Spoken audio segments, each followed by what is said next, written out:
Now we're going to hear from Jonathan Hoffman. He is a lawyer, singer-songwriter now in Portland. He grew up in Eugene, graduated from South Eugene High School. He attended and graduated from the Harvard University in 1970.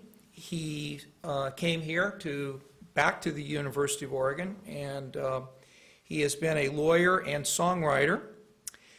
His official introduction says his songs Back on Home to Oregon, lamenting its Californication, and the congressional hearing, the unofficial congressional hearing at the Eugene City Hall. It says in 1971. I think we have to check the historic record. He later recorded 3 CDs, the first of which includes the song French Pete. Jonathan believes that this will be the first performance of the French Pete song that matters. Let me just say that at that congressional hearing, which I don't believe was in 1971, was the hearing that was organized at the Eugene City Council chambers. And this bit of guerrilla theater of having the Eugene City Council chambers miraculously turned into a congressional hearing, and Senator Hatfield's presence and absence noted, was actually a very educational experience. Mentioned the court reporter, mentioned the members of the committee, the real committee, and their names up in front, and Roger and the other organizers and people who testified. But I also learned something valuable for my own future at that point, and that is you had the mayor, the city councilors, the county commissioners, the congressional candidates vying for attention and vying to show that they cared about environmental issues. And I think it's a phenomenal educational event that I was part of. But the capper of that event was Jonathan Hoffman. Thank you.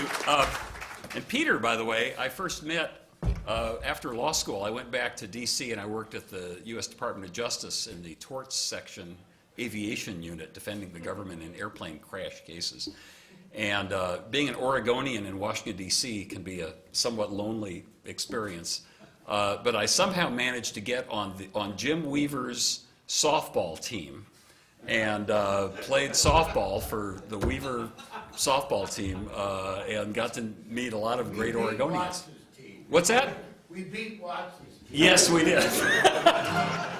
But anyway, so I was still back in college, back east, at the time of the hearings in the late 60s. I came back to Eugene and it was just before I started law school when the congressional hearing happened at the city council chambers. And I didn't have a background in any of the substantive issues, so I didn't really have anything substantive to offer. But I had been singing protest songs at coffee houses back east since, for 3 or 4 years, and had started writing protest songs, including one that a few of you old-timers might remember. I recorded, actually, the Talking Eugene Cross that sold tens of copies in Eugene and nowhere else. Tens of copies, at least. Maybe 20, I don't know.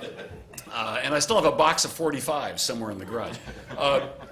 But one thing that was interesting, so I thought, well, I'll come down and sing a song. Well, one thing that's interesting is that 10 years later, Pete Seeger was writing and performing some wonderful environmental songs and sailing up and down the Hudson. Tom Paxton had written some wonderful environmental songs. As of 1971-72, there were protest songs about Vietnam, about the civil rights movement, all sorts of things.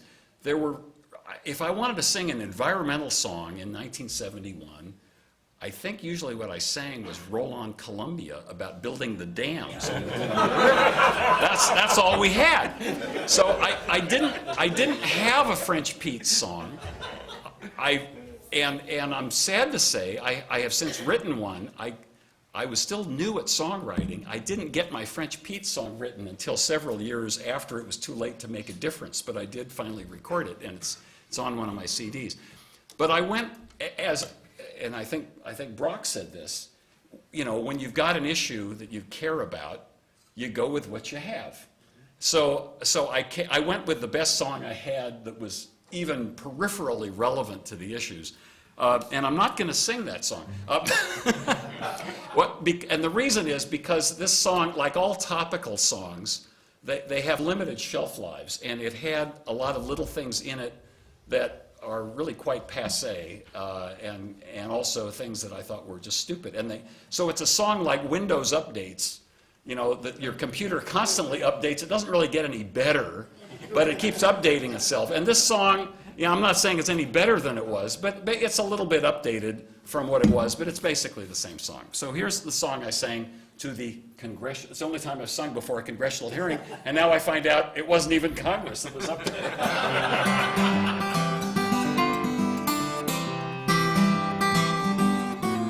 All my friends grab their umbrellas when the rains come.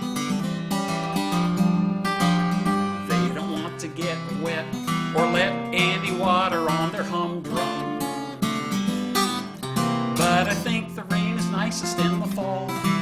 It washes my soul even better than cold water.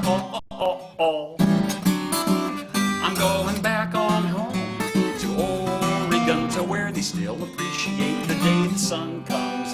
Going back on home with the mushrooms and the mold, and walk along the river where it's clear and cold. Everybody needs a place that suits them just fine, and I guess that Oregon's mine.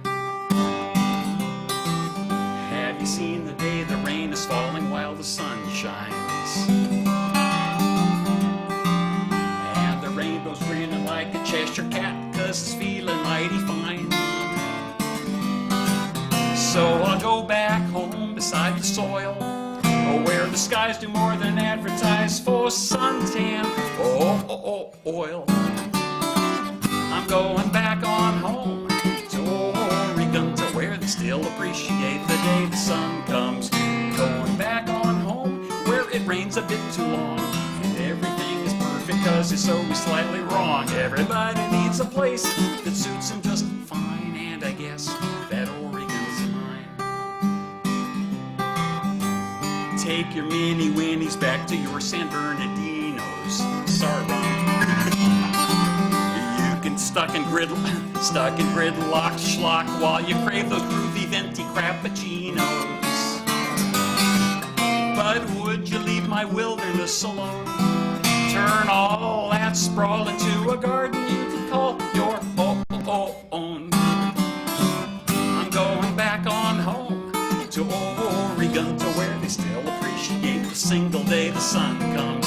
Back on home, the place I long to be, where all my favorite restaurants spell potato with an E. Everybody needs a place that suits them just fine, and I guess that Oregon's mine.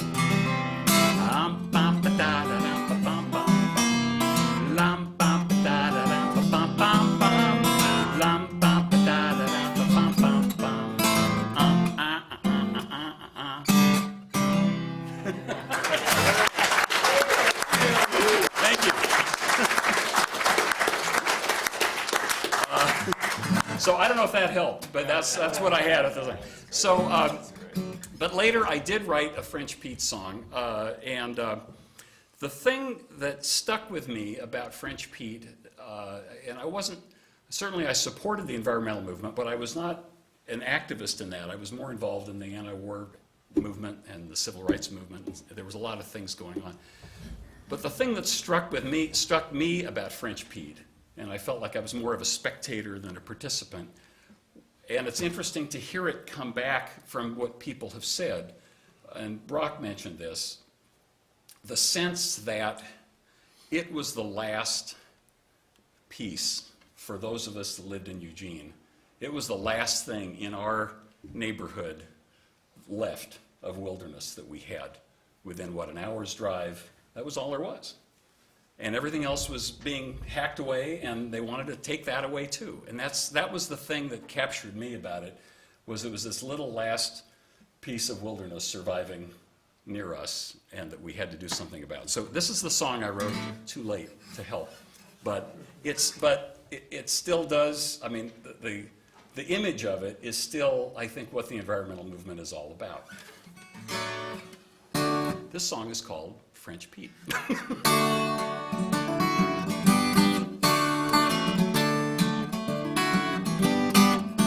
French Pete was a desperado.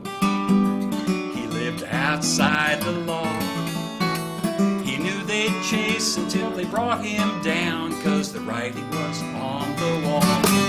It read wanted, either dead or alive, in letters black and bold. So the bounty man tried to bring him down and cash him for gold. French Pete was a desperado. They had him on the run. They hacked and tracked him from Sierra slopes to the woods of Oregon. He hid in a cabin on a river bank. He lived off of the land. And there in the dark green Cascade forest, he tried to make a stand. So try for the country. It ain't enough to cry for the countryside. You better run, Pete. Run, French Pete, but stay close to the ground. Because you know someday, somewhere, they're gonna cut you down. French Pete was a desperado. He never knew that he'd done wrong. But the law was determined to stop him, 'cause he'd been running free too long. We don't need your kind around, they said. We've seen it all before. But Pete cried out, just to let me be. I can't run no more. So try for the countryside. It ain't enough to fly to the countryside. You better run, Pete. Run, French Pete, but stay close to the ground. 'Cause you know someday, somewhere, they're gonna cut you down. French Pete was a desperado, hiding in the rain. When some lumberjacks finally came and pounced on him and dragged him off the chains. And the judge said, we gonna string you up for all the world to see. We can't let a man like Pete stand tall. He's bad for the economy. So try for the country. It ain't enough to cry for the countryside. You better run, Pete. Run, French Pete, but stay close to the ground. 'Cause you know that some of your best friends are gonna let you down.